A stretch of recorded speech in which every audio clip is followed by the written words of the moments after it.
Luxury, and today's COVID-19 hack is all about how to make your very own quarantine Mother's Day cake. Are you ready?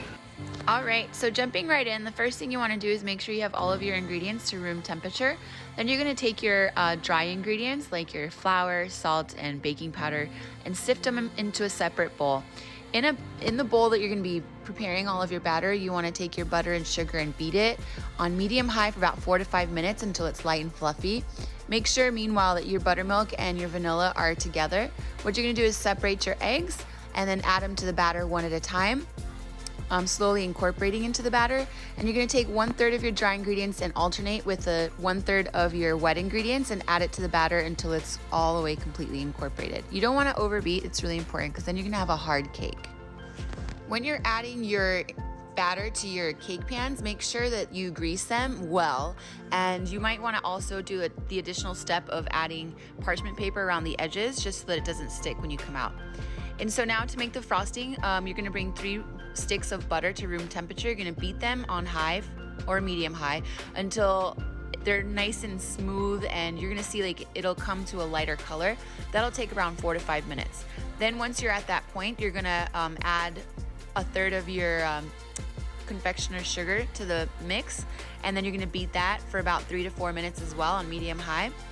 You just really want to get a light and fluffy, smooth buttercream icing. You're going to add your vanilla, maybe a little bit of milk at this point, and then you're going to add the other 1/3 of confectioner's sugar, beat on high for 3 to 4 minutes, and then once again for the last time, the 1/3 of confectioner's sugar on medium high for about 3 to 4 minutes. Once your cakes are completely chilled, you're going to take them out of the fridge and you're going to go ahead and start cutting them to the size that you're wanting. In my case, I did 1-inch height. I did 4 levels or layers, sorry. And then what you're going to do is you're going to start filling at this point. You're going to fill each layer with whatever ingredients you're having. In my case, I just did American buttercream and then I just dyed it pink to match the outside decorations of the cake. So you're going to do your best at this point to level each layer evenly. Make sure it's nice and flat. And then once you're done with this point, at this point, you're going to start doing the crumb coat, which is the first level of frosting. What you're going to do is just put a thin outer covering of frosting to basically lock in all those crumbs, hence the name crumb coat.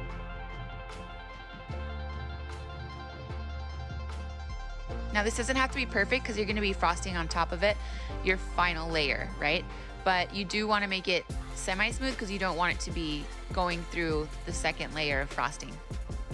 All right, so now for the fun part. We get to decorate the outer layer of the cake. So now you're going to take your chilled crumb-coated cake out of the fridge and you're going to go ahead and work on the outer layer of frosting.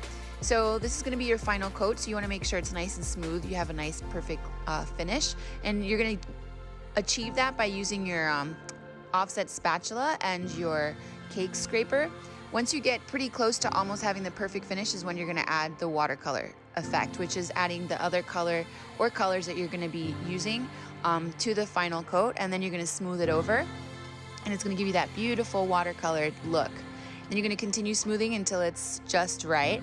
And in this case, we're using our baker's twine or string to wrap around the cake. You're going to measure about 4 times or 5 times larger than the actual cake itself. That way you have enough string to work with. And then you're going to take your flour or flowers and pretty much like eye it out. Choose a side of the cake that you really like and then take the flowers that you're going to be using and try to match it up so it looks nice. And then you're going to wrap the twine around the flower and around the cake. I tied a bow at the front and then just cut off the excess string. It doesn't have to be perfect because we're going for like a rustic, minimal, beautiful look.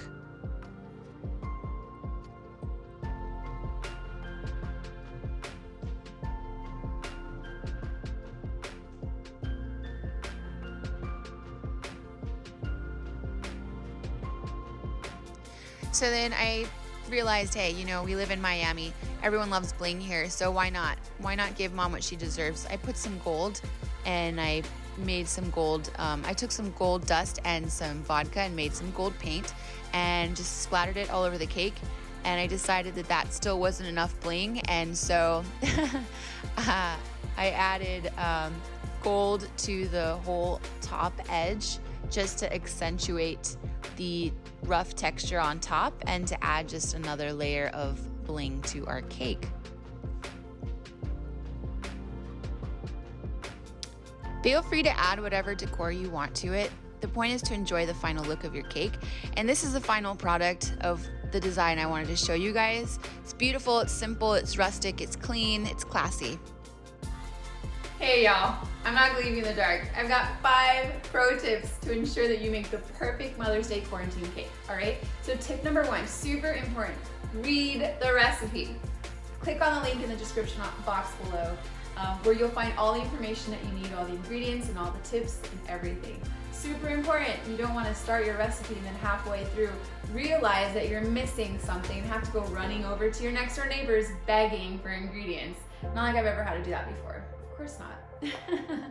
Tip number 2, make sure that all of your ingredients are at room temperature. Room temperature. We're not talking cold, we're not talking slightly cold, we're not talking hot. We're talking the same temperature as the room that you're in. It's gonna ruin your cake if you don't have them at the right temperature, trust me. Not like I've ever done that before. Tip number 3, sharing is caring. Share the batter, y'all. Don't just eat it all to yourselves. You're gonna get sick. You will get sick. Share the batter with the other people around you. That way, everyone around you gets sick. Pro tip number 4, taste test. You need to try the frosting, you need to try the cake. If it ain't tasting good, it's not worth it. It really isn't. And finally, and most importantly, pro tip number 5, make sure that you enjoy the process. Have fun. It doesn't have to be perfect. We've all made ugly, horrible cakes. But hey, as long as you're having a good time and enjoying yourself, that's what it's all about. It's all about celebrating moms and having a good time in the kitchen. All right. And on behalf of myself, Ileana, Shuri, and VOUS Church, we'd like to thank you for joining us on this video of COVID-19 hacks. I hope you have the best Mother's Day yet. Love you guys, stay safe, and enjoy each other's company. Bye.